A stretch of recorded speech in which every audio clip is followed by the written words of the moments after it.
ముందుగా మా ఆత్మీయ తండ్రి గారికి ప్రత్యేకమైన వందనాలు తెలియజేస్తున్నాను. అలాగే నాకు వాక్యం నేర్పించి సేవలో నేను ముందుకు సాగడానికి మరి వాక్యం అనేది లేకపోతే అది సేవ కాదన్నట్టుగా మరి వాక్యం నేర్చుకొని మరి సేవ చేయాలి. కాబట్టి మరి వాక్యాన్ని నేను సేవకు ముందు వాక్యాన్ని నేర్పించినటువంటి జాన్సన్ సార్ గారికి అలాగే మేడం గారికి ప్రత్యేకమైన వందనాలు తెలియజేస్తున్నాను. అలాగే మా చార్లెస్ అన్నయ్యకి జాకాబాయ్ గారికి ప్రత్యేకమైన వందనాలు. నిజంగా మరి సాక్ష్యం చెప్పడానికి ఈరోజు సాక్ష్యం చెప్పాలి అని ఒక నెల రోజుల ముందు నుంచే నా యొక్క బాల్య దశ నుండి కొన్ని జ్ఞాపకాలన్నీ కూడా మరి జ్ఞాపకం చేసుకోవడం జరిగింది. ఒక 10 నిమిషాల్లో నేను నా సాక్ష్యాన్ని ముగిస్తాను. దయచేసి ప్రతి ఒక్కరు కూడా వినాలని మనం చేస్తూ ఉన్నాను. నేను మీ అందరికీ తెలుసు, దుమ్ములపేటలో భారతలక్ష్మి గారి మనవడిని. మేము చిన్నప్పుడు ఇంకా ఎదురుగుంటే ఉండేవాళ్ళం. నేను 1వ తరగతి చదువుతున్నప్పుడు మాకు చాలా ఆస్తి ఉండేది. భారతలక్ష్మి గారు అంటే తెలియని వ్యక్తులు ఎవరు లేరు. మాకు చాలా మంచి పేరు ఉండేది. తెలియని డబ్బులో టైంలో నేను మా ఇంట్లో డబ్బులు కట్టలు చూసేవాడిని. మా నాన్నగారు అలా డబ్బులు కట్టలు అన్నీ అలా పేర్చేవాడు. మాకు పెద్ద అలివినా ఉండేది. డబ్బులు కట్టలు అలా పెడుతూ ఉంటే అసలు దాని విలువ మాకు తెలిసేది కాదు. చాలా ఉన్నతంగా ఉండేవాళ్ళం. మాకు మా నాన్నగారు చాలా మమ్మల్ని గారాబాగా పెంచారు. చాలా అసలు ఆ టైంలో మేము కాన్వెంట్ స్కూల్ చదవడమే అది అసాధ్యం. దుమ్ములపేటలో ఒక 2-3 కుటుంబాలు మాత్రమే మరి కాన్వెంట్ స్కూల్లో చదివే వాళ్ళు ఉన్నారు. ఆ టైంలో మరి సాయిబాబా కాన్వెంట్లో నేను 1వ తరగతి చదువుతున్నప్పుడు అప్పుడు 20 రూపాయలు ఫీజు అండి. 20 రూపాయలు ఫీజు కడుతూ కాన్వెంట్ స్కూల్లో చదువుతున్నప్పుడు అక్కడ తర్వాత పెద్ద తుఫాను వచ్చింది. తర్వాత మా నాన్న 96లో తుఫాను వచ్చినప్పుడు మా నాన్న కొంచెం డ్యామేజ్ అవ్వడం, తర్వాత మళ్ళీ కొన్ని రోజులు మా నాన్నగారు బోటు కొనడం, తర్వాత కొన్ని వ్యాపార లావాదేవీల వల్ల మా ఇల్లు పోయింది, వ్యాపారం పోయింది, అన్నీ పోయినాయి.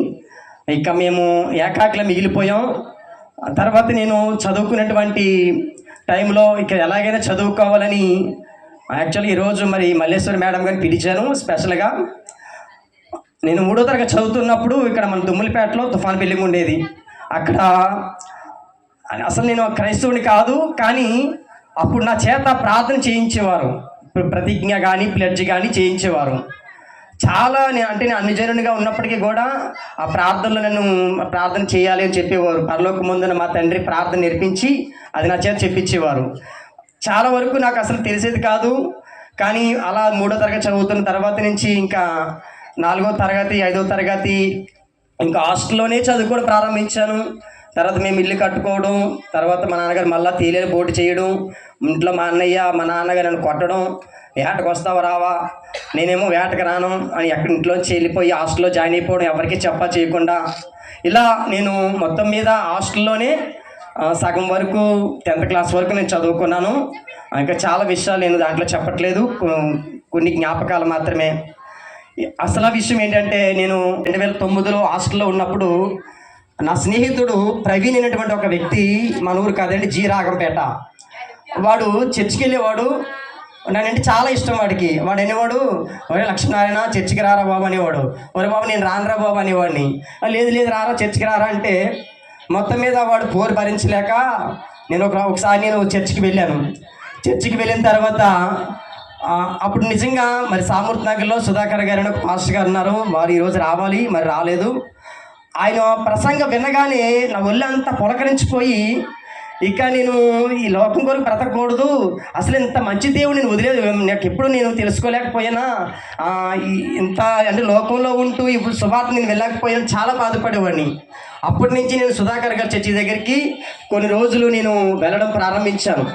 వెళ్ళిన తర్వాత నాకు ఎందుకో తెలీదు, ప్రార్థనలో ముందుకు వెళ్ళాలి, వాక్యంలో ముందుకు వెళ్ళాలి, ఎక్కువ కార్యక్రమాల్లో ముందు ఉండాలి ఒక ఆసక్తి ఉండేది. అయితే అక్కడ నాకు అంత ప్రోత్సాహం ఉండేది కాదు. అసలు ఏదో వస్తున్నాడు వెళ్ళిపోతున్నాడు అన్నట్టుగా చూసేవారు. అయితే అదే టైంలో మన దుమ్ములపేట కనకరాజు అలాగే మేరుగు దావీదు వారిద్దరూ కూడా నాకు పరిచయం అయ్యి, ముందు కనకరాజు పరిచయం అయ్యాడు. కనకరాజు పరిచయం అయ్యి నన్ను మరి చిట్టుపాప పాస్టర్ గారు చర్చికి తీసుకొచ్చాడు. పాస్టర్ గారికి పరిచయం చేసి అప్పుడు 2011 పాస్టర్ గారి చర్చికి నేను వచ్చేసరికి అక్కడి నుంచి ఇంకా చర్చిలో కార్యక్రమాలు కానీ ప్రార్థనలు కానీ అలాగే పాటలు పాడే విషయంలో కానీ నన్ను కనకరాజు చాలా ప్రోత్సహించాడు. మేరుగు దావీదు కూడా మేము ముగ్గురం కూడా ప్రార్థనకి ఎక్కువగా వెళ్ళేవాళ్ళం ఆ టైంలో. అలా మేము కొనసాగుతుండగానే మరి అయ్యగారు అలాగే అమ్మగారు అంటే మా పాస్టర్ గారు మా పాస్టర్ అమ్మగారు, లాజరు నువ్వు కూడా మరి సండే స్కూల్ చెయ్యాలి, మీరిద్దరూ సండే స్కూల్ పరిచర్య చెయ్యాలని మమ్మల్ని ఇద్దరిని ఇంటికి పిలిపించి మరి సండే స్కూల్ పరిచర్య అప్పగించారు. 2014లో మాకు మ్యారేజ్ చేశారు, పాస్టర్ గారి చేతుల మీదుగా జరిగింది. అప్పుడు మ్యారేజ్ అయిన తర్వాత సండే స్కూల్ పరిచర్య మాకు అప్పగించారు. అప్పగిస్తే మొత్తం మీద దేవుడు పిలిచాడు, దేవుడు మిమ్మల్ని ఏర్పాటు చేసుకోవాలని చెప్పినప్పుడు నేనైతే దేవుని స్వరం వినాలి, దేవుడు నాకు చెప్పాలి అని ఎప్పుడు నాకు అలా ఉండేది కాదండి. అయ్యగారు చెప్పిన వెంటనే నేను సండే స్కూల్ పరిచర్య నేను నా భార్య కొంతవరకు నడిపించాము. తర్వాత మరలా కొంచెం డిస్టర్బుల వల్ల కొంచెం తాత్కాలికంగా కొంచెం దూరం అవడం జరిగింది. ఇప్పుడు అసలు విషయం ఏంటంటే, నా జీవితంలో నేను ఎక్కడ ప్రసంగాలు, ఎక్కడ మీటింగ్స్కి వెళ్ళినా, ఎక్కడ ఏ ప్రార్థనకి వెళ్ళి ఒకటే కోరుకునేవాడిని, ప్రభా నేను నీకు ఇష్టమైన వాడుగా ఉండాలి, నీకు ఇష్టమైన వాడుగా ఉండాలి, నేను ఏం చేయాలి అని కోరుకుంటూ ఉండే. అది కాంగు వాయించడమా, లేక చర్చిలో బరకాలు వేయడమా, లేదా పాటలు పాడడమా, చర్చిలో పరిచయం చేయడమా, ఏం చేయాలి, నేను ఏదైనా సరే నీ పని చెయ్యాలి, నీ పనిలో ఉండాలి అని ఒకే తృష్ణతో ఉండేవాడినండి. నాకు సాయిరణ గారి పాట అంటే చాలా ఇష్టం. తుప్పు పట్టి పోగుట కంటే కరిగిపోదా యేసయ్య నీ సేవలో. నిజంగా ఈ పాట విన్నప్పుడు ఆయన 2009లో వచ్చారు. ఆ పాట విన్నప్పుడు నిజంగా నా ఒళ్ళంతా పులకరించిపోయింది. ఆ టైంలో నేను ఫోన్లో మాట్లాడి చాలా విషయాలు చెప్పడం జరిగింది. నిజంగా ఈ జీవితంలో నా దేవుడు నాకు ఇచ్చినటువంటి స్కిల్స్ కానీ, టాలెంట్ కానీ, తలాంతులు కానీ ఏవి కూడా మరి లోకంలో ఉండకూడదని, అవి దేవునిలోనే ఉపయోగించాలి, దేవుని కొరకు ఉపయోగించాలని చాలా ప్రయత్నాలు చేస్తూ ఉండేవాడిని. అప్పుడు కొన్ని నా కుటుంబ పోషణ కొరకు నేను ఎక్కడికి వెళ్తే అక్కడ నేను సక్సెస్ అయిపోయేవాడిని, ఎక్కడ జాయిన్ అయితే అక్కడ నాకు ప్రమోషన్స్ వచ్చేవి. వారందరూ అనేవారు, మీలాంటి వాళ్ళు ఇలాంటి పొజిషన్లో ఉండాలండి, మీలాంటి వాళ్ళు మాకు కావాలండి అని చాలామంది పొగిడేవారు. కానీ లోకంలో నన్ను చాలామంది ప్రోత్సహించారు. ఇప్పటికీ కూడా నేను మొన్న సరదాగా ఒక ఆన్లైన్లో ఒక అపాయింట్మెంట్ ఆర్డర్ చేస్తే నాతో మాట్లాడిన తర్వాత నా ఏమి అడగకుండా వెంటనే నాకు జాబు ఓకే చేశాడండి ఆయన. లోకంలో నాకు అన్ని విధాలుగా చాలా సపోర్ట్ ఉంది. కానీ తర్వాత నేను దేవుని పరిచర్యకు రావాలని ఆలోచన చేసినప్పుడు మొట్టమొదటి నేను సండే స్కూల్ నడిపిస్తున్న టైంలో మా ఈ పండు వాళ్ళు చిన్న పిల్లలండి. అప్పుడు ఒక పిల్లాడు ఒక కరపత్రిక, ఒక పాంప్లెంట్ మా దగ్గర ఉంది ఇప్పటికీ. ఆ పాంప్లెంట్ ఇలా నలిపి పాడేస్తున్నాడు. అరే ఏంట్రా నువ్వు పాడేస్తున్నావు, అలా పడేయకూడదు, ఏంటి అది నేను తీసుకురా అని చెప్పినప్పుడు అది నేను తీసుకొచ్చి చదివాను. ISDM బైబిల్ కాలేజ్ అని ఉంది. అది చదివిన వెంటనే వాళ్ళకి ఫోన్ చేసి తర్వాత జాన్సన్ గారు వాళ్ళతో అడ్రస్ కనుక్కొని మన CBM కాంపౌండ్లో వాళ్ళు నువ్వు చెప్పేవారు. 1 సంవత్సరం కాలం ఎవ్వరికి తెలియకుండా చాలా సీక్రెట్గా నేను 1 సంవత్సర కాలం ట్రైనింగ్ అయ్యాను. ఎవ్వరికి చెప్పేవాడిని కాదు. ఎప్పుడైనా అక్కడ మీటింగ్ పెడితే మా పాస్టర్ గారి దగ్గరికి వచ్చి ప్రార్థన చేయించుకుని వెళ్ళేవాడిని.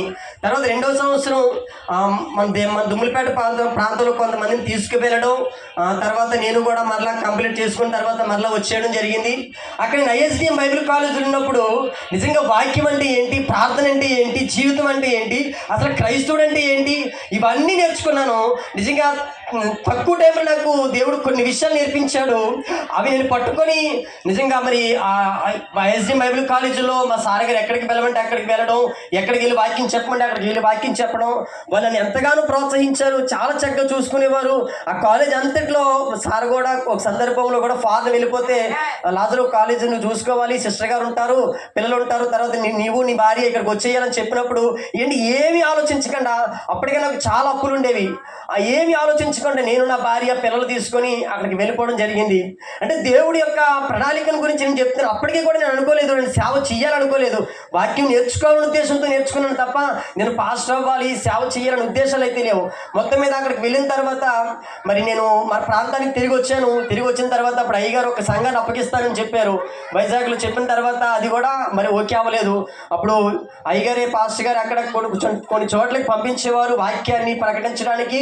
అలా నేను పాస్టర్ గారు పంపించిన తర్వాత కొన్ని చోట్లకి వెళ్ళి వాక్యం చెప్పడం, తర్వాత వాక్యంలో నేను బలపడడం, తర్వాత దేవుని యొక్క పనిలో నేను అలా ముందుకు సాగడం అనేది అలా కొనసాగుతూ ఉంది. అయితే 2017 సంవత్సరంలో మా ఇంటి దగ్గర బైబిల్ క్లాస్ ఒకటి ప్రారంభించిన తర్వాత అక్కడ నేను చాలామంది యవనస్తులు వచ్చేవారు. అప్పటికి దుమ్ములపేటలో సేవ చేయాలి నాకు అస్సలు ఉద్దేశం లేదు. మొత్తం మీద ఏదో రకంగా అక్కడ మరి పరిచయం ప్రారంభించాల్సి వచ్చింది. కరోనా తర్వాత నేను చాలా పాఠాలు నేర్చుకున్నాను. అసలు నాకు ఇంతకుముందు సేవకులు అంటే అసలు నచ్చేది కాదు. సేవకులు వాక్యం చెప్తూ ఉంటే దాంట్లో ఏది తప్పు పట్టుకొని వారికి కౌంటర్ వేయాలా, నా ఫేస్బుక్లో కానీ యూట్యూబ్లో కానీ అవే వీడియోస్ ఉంటాయి. ఇప్పటికే కూడా సాక్ష్యాలుగా ఉంచాను. తర్వాత నాకు కరోనా తర్వాత మరి స్నేహితుల ప్రార్థన సహవాసం పరిచయం అయిన తర్వాత వారి ప్రార్థనలు నిజంగా వారు చూపించేటువంటి ప్రేమ, ఒక దైవజనులు ఎలా ఉంటారా, నిజంగా చాలా ఆశ్చర్యపోయానండి. నాలో నేను ఎంత చంపుకున్నానంటే ఇంకా నాలో ఇంకా పాతోడు ఇంకా అస్సలు ఉండకూడదు, ఇంకా నాలో మొత్తం అంతా సమాధి అయిపోయేవాలి. అప్పటికే నేను సేవలో ఉన్నాను, కానీ విమర్శాత్మకమైనటువంటి సేవలో కొనసాగాను. విమర్శించడం, లేకపోతే ఎవరైనా తప్పు వాక్యం చెప్తే దాన్ని తప్పు అని గద్దించడం, డైరెక్ట్గా మాట్లాడడం జరిగేది. ఏంటి అలా నేను కొంతమందిని సంపాదించుకున్నాను, కానీ చాలామంది నేను పోగొట్టుకున్నాను. నేను స్నేహితుల ప్రార్థన సహవాసాలకు వెళ్ళిన తర్వాత వారి ప్రేమ అభిమానాలు, వారి ప్రార్థనలు, వారి సహవాసాలు, వారు కూడా ఎక్కువగా ప్రార్థన చేసేవారు. అప్పుడు అనిపించింది మందిరం పక్కన మందిరం ఉండకూడదు లాజరు, ఇది కరెక్ట్ కాదు, దేవుడు నీకు ఒక ప్రత్యేకతనిచ్చాడు, నీవు ఎక్కడుంటే అక్కడ ఆశీర్వదించబడతావు, ఇది ఎందుకు ఆశీర్వదించబడలేదంటే మందిరం పక్కన మందిరం ఉండకూడదు అని చెప్పినప్పుడు 2020 నుంచి ప్రారంభించానండి. మందిరం ఉండాలి ప్రభువా, వేరొక స్థలంలో సేవ చేయాలి ప్రభువా అని. 2020 సంవత్సరం నుంచి దాదాపు 3 సంవత్సరాలు నా జీవితంలో నా కుటుంబం కోసం కానీ నా బిడ్డలు ఎప్పుడు ప్రార్థన చేయలేదు. తిన్నా తినకపోయినా, ఉన్నా లేకపోయినా మందిరానికి స్థలం కోసం ప్రయత్నం చేశాను. వేరే తెలుగుదేశం పార్టీ ఎమ్మెల్యే గారి దగ్గరికి సంవత్సరాలు తిరిగాను. తర్వాత వైసీపీ ఎమ్మెల్యే గారి సంవత్సరాలు తిరిగాను స్థలం ఇస్తారేమోనని. కానీ దేవుడు ఎవరి దగ్గర చేయి చాపకుండా, ఎవరో దానం చేసేది నీకు ఇవ్వకూడదు అనే ఉద్దేశంతో నిజంగా దేవుడే ఒక స్థలాన్ని చూపించాడు. ఇది ఎన్నిసార్లు నేను వద్దనుకున్నా వారు ఏమో నా దగ్గర కబురు పెట్టేవారు. ఎక్కువ ఆంధ్రయ్య నా బుర్ర తినేసేవాడు, అయ్యా నువ్వు కొనుక్కోనియా మందిరానికి బాగుంటుంది అనేవాడు. మరే వద్దురా బాబా, ఇంత చిన్న మందిరం నాకు ఎందుకురా బాబా అనేవాడిని. మొత్తం మీద ఒకసారి ఒక సందర్భంలో ఆశీర్వాదం కూడా ఫోన్ చేశాడు. మొత్తం మీద ఇంకా కొనాలా వద్దా, ఇంట్లో వాళ్ళకి ఎవరికి ఇష్టం లేకపోయినా మందిరం కొన్నాము. అది అప్పు చేసి కొనాల్సి వచ్చింది. అప్పైనా కూడా నాకు నిజంగా 100 రూపాయలు కూడా అప్పు ఇచ్చిన సందర్భాలు ఇవ్వండి నా జీవితంలో. చాలా మందిని అడుక్కునేవాడిని. ఒక 100 రూపాయలు ఉంటేవ్వండి, 200 రూపాయలు ఉంటేవ్వండి. మొన్న 2022లో కూడా నేను ఒక 200 రూపాయలు ఉంటేవ్వండి, కొంచెం ఇంట్లో ఇబ్బందిగా ఉందని అడుక్కునే సందర్భాలు ఉన్నాయి. వాళ్ళ పేర్లు చెప్పను. అలాంటి సందర్భంలో 4 లక్షల రూపాయలు అసలు నేను అడగకుండానే నీకు స్థలం కావాలేమో కదా, ఒక అప్పు తీసుకొని వాళ్ళు అప్పు ఇచ్చి నిజంగా నాకు 4 లక్షల రూపాయల స్థలం కొనడం జరిగింది. ఇక దాంట్లో చాలా జరిగినాయి. కానీ నేను చాలా మా బంధువుల దగ్గరికి, కుటుంబ సభ్యులు, ఇంకా వేరు వారి దగ్గరికి వెళ్ళాను. ఎవరు స్థలం కూడా ఎవరు సహకరించకపోయినా తెలియని వ్యక్తులు నాకు మందిర విషయంలో మరి అప్పు ఇచ్చారు 4 లక్షల రూపాయలు. మొత్తం మీద స్థలం కొనేసాం. అయితే స్థలం పని ప్రారంభించాలని ముగించేస్తున్నాను. ఒక 5 నిమిషాలు 3వ స్టెప్లోకి వచ్చేసాను. స్థలం పని ప్రారంభించే ఉద్దేశంతో మా ఇంట్లో చాలా దినాల నుంచి కంతరస్తంభాలు ఉండేవండి.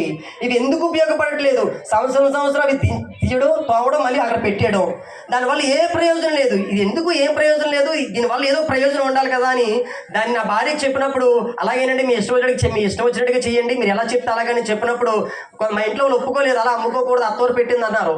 అయితే వాళ్ళే తీసుకోమని చెప్పాను. అయితే వాళ్ళు వద్దన్నారు. అయితే నా ఇంట్లో ఉండి నేను అమ్మేస్తాను, లేదు మీ అమ్మడం ఇష్టం లేదు మీరు తీసుకోండి అని చెప్పేవాడిని.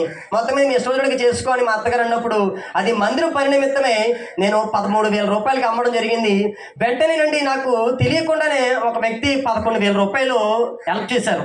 అప్పుడు ఈ 13,000 ఈ 22,000 అయినాయి. తర్వాత ఇక్కడ చిన్న విషయం చెప్తాను.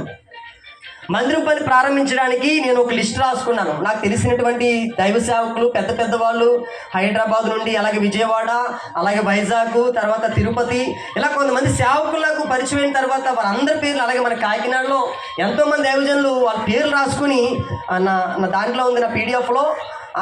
అప్పుడు రాసుకున్న డేట్ వేసేసుకున్నాను. అప్పుడే డేట్ వేసుకున్నాను. ఎంత ఒక 2023 జనవరి రాసుకున్నాను. 170 మంది సేవకులు వచ్చారండి.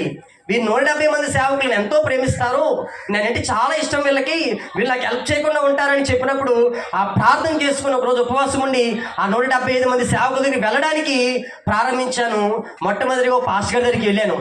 ఆ పాస్టర్ గారు 1000 రూపాయలు ఇచ్చారు. తర్వాత రెండో పాస్టర్ గారి దగ్గరికి వెళ్ళాను.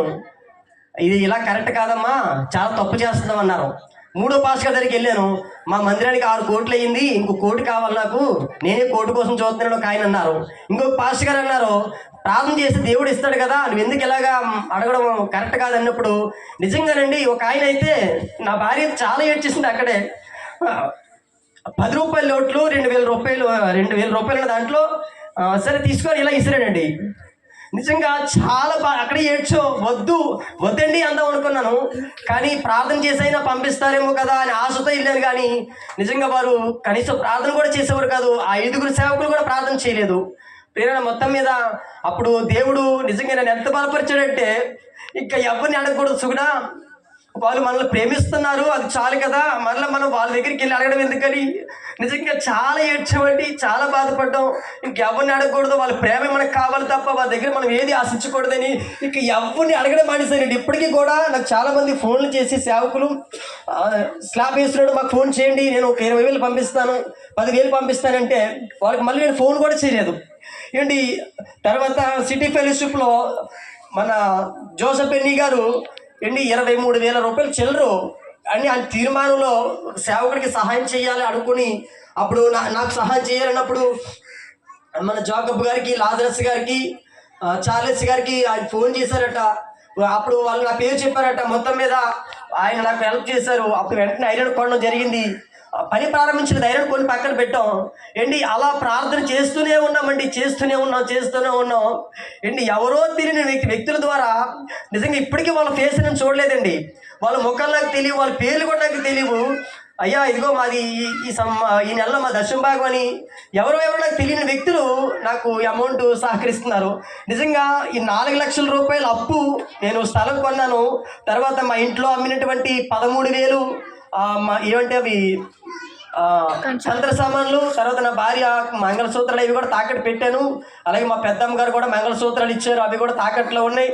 ఇవన్నీ కూడా పెట్టుకొని మేము చాలా మంది ప్రచారం చేశారు. లాజరు ఇంత ప్రేమ చూపిస్తున్నాడు అంటే సేవకుల మీద, వాళ్ళ దగ్గర ఏదో ఆశించేమో అనుకుని ప్రచారం చేసేవారు ఉంటారు. కానీ ఎవరి దగ్గర చేయి చాపకుండా, ఎవరిని అడగకుండా దేవుడు ఈరోజు ఇంత మందిరాన్ని ఇచ్చాడు. దీన్ని ఇంకా ఎలా వ్యక్తపరచాలో కూడా నాకు తెలియట్లేదు. నిజంగా నేను నా భార్య అసలు కన్నీళ్ళు మాకు ఆగట్లేదు. ఇది జ్ఞాపకం చేసుకున్నప్పుడల్లా అసలు మేము కుదిరిగా ఉండలేకపోతున్నాం. ఇది నిజమేనా అని అంటుంది ఆమె. నిజమే సుగుణ, ఇదేంటి నమ్మలేకపోతున్నావా, దేవుడు ఆశీర్వదం ప్రారంభించాడని నేను చెప్తున్నాను. ఇదేంటండి అసలు మనకు కనీసం 3 పూటలు తినడానికి కూడా తిండుండదు కదా, అసలు ఈ మందిరం కట్టడం ఏంటి, ఎవరు నమ్ముతారా అంటే మనం ఏం చేద్దాం. ఇప్పుడు మనం ఏంటో అందరికీ తెలుసు కదా, దేవుడే మనల్ని నడిపిస్తున్నాడు, దేవుడే మనకు సహకరిస్తున్నాడు అని చెప్పినప్పుడు ఈ రోజు కూడా సహకరించిన వ్యక్తులు ఇక్కడ ఒక్కరు కూడా లేరండి. కొంతమంది ఉన్నారు, మన జాకబ్ గారు ఇంకా కొంతమంది సేవకులు ఉన్నారు కానీ ఇక్కడ నాకు సహకరించిన సేవకులు ఇక్కడ ఎవరు లేరు. కానీ ఇది దేవుడి కార్యక్రమము, దేవుడి పని, ఇది జరగాలి, సాక్ష్యం చెప్పాలని చెప్పినప్పుడు ప్రియరా మరి దేవుడు అద్భుతకరంగా ఈ మందిరాన్ని కట్టించాడు. స్నేహితుల ప్రార్థన సమావేశంలో సేవకులు అందరూ ప్రార్థన చేశారు. మరొక విషయాన్ని జ్ఞాపకం చేస్తున్నాను. అసలు విలువే లేని నాకు దేవుడు దుమ్ములపేట ప్రాంతంలో మరి గవర్నమెంట్ మ్యారేజ్ లైసెన్స్ కూడా ఇచ్చాడు. నిజంగా అది ఏ పాస్టర్ గారు చెప్పినా కూడా చాలా ఆశ్చర్యపోతున్నారు. ఇది మేము చాలా ట్రై చేస్తామండి, మాకు రాలేదండి, నీకు ఎలా వచ్చింది అని అంటున్నారు. అది ఎలా వచ్చిందో కూడా నాకు తెలియదండి. ఏదో ట్రై చేశాను. కానీ నేను ఇందాక చెప్పాను కదా, దేవుడు ఆశీర్వాదం ప్రారంభించాడు అని. నిజంగా ఆశీర్వాదం ప్రారంభించిన తర్వాత దేవుడు ఆ విషయంలో గొప్ప కార్యం చేశాడు. మరొక విషయం ఏంటంటే, నా 2 పిల్లలు కూడా మా నాన్నగారు అయితే ఆ రోజుల్లో కాన్వెంట్ స్కూల్ చదివించాడు. కానీ నేను నా స్తోమత నేను చదివించలేక మా ఇద్దరు పిల్లల్ని సాల్పేట గర్ల్స్ హై స్కూల్లో వేసాను.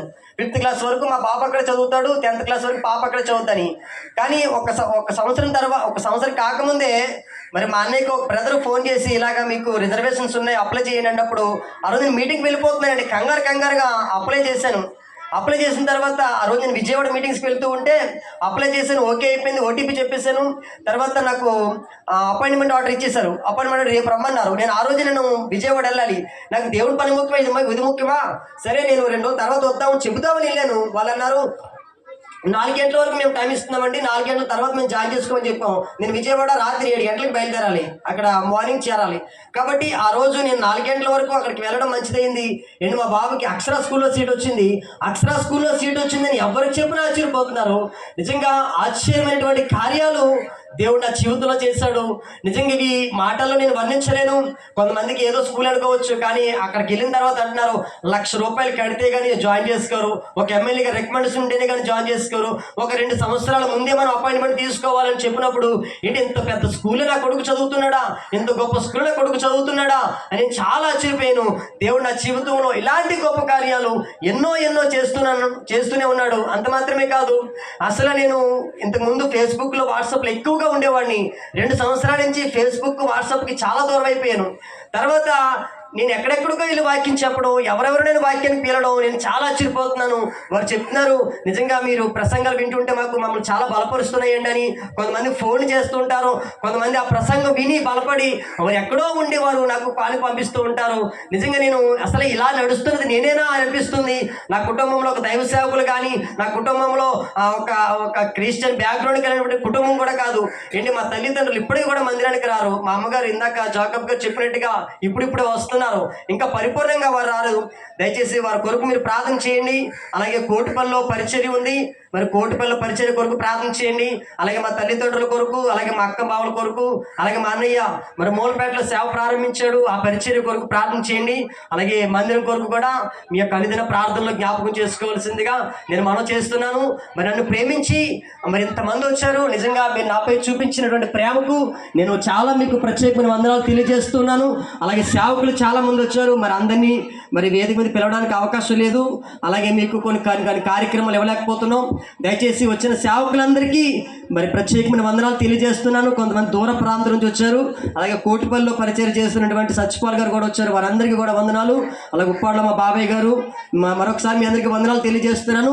మరి ఇంతటితో మరి నా మాటలు ముగిస్తున్నాను. మరి ఈ పరిచర్య కొరకు అలాగే 4 లక్షల రూపాయలు మరి అప్పు చేశాము.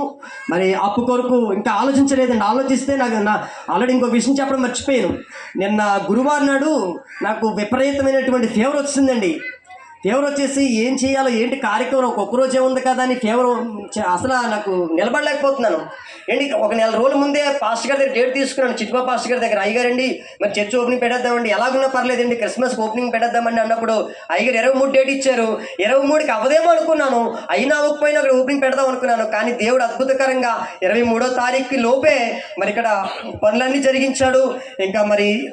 ఇంకా వాటి కొరకు మీరు అందరూ అందరి ప్రార్థనలు జ్ఞాపకం చేసుకోండి. అలాగే ఇంకా కొంతమంది సేవకులు వస్తూ ఉన్నారు, ఫోన్ చేస్తున్నారు. మరి వారికి కూడా ప్రత్యేకమైన వందనాలు తెలియజేస్తున్నాను. మరి ఈరోజు కార్యక్రమం నడిపిస్తున్నటువంటి జాకబాయ్ గారికి ప్రత్యేకమైన వందనాలు. మళ్ళీ చార్లెస్ అన్నయ్య గారు కూడా నేను చాలా వందనాలు తెలియజేస్తున్నాను. నిజంగా చార్లెస్ అన్నయ్య గారు రావడమే నాకు చాలా సంతోషం. మరి మా అన్నయ్య, ఇంకా నేను అన్నయ్య గారిని ఫిక్స్ అయిపోయాను. చాలామంది అంటారు మీ అన్నయ్య అంటారు చార్లెస్ గారిని, ఆయన కూడా నేను అలాగే అంటాడు, తమ్ముడు అంటాడు. ఆయన కాంటాక్ట్లో కూడా తమ్ముడని ఫీడ్ చేసుకున్నాడు, నేను కూడా అన్నయ్యని ఫీడ్ చేసుకున్నాను. నిజంగా అన్నయ్య నన్ను చాలా ప్రేమిస్తాడు. నిజంగా మా అయ్యగారు నన్ను చాలా అనేక చోట్లకు పంపించి నన్ను ఎంతగానో బలపరిచారు. అసలు సండే స్కూల్ పరిచర్య నాకు అప్పగించకపోతే మా పాస్టర్ గారు అసలు జాన్సన్ గారు నాకు పరిచయం అయ్యేవారు కాదు.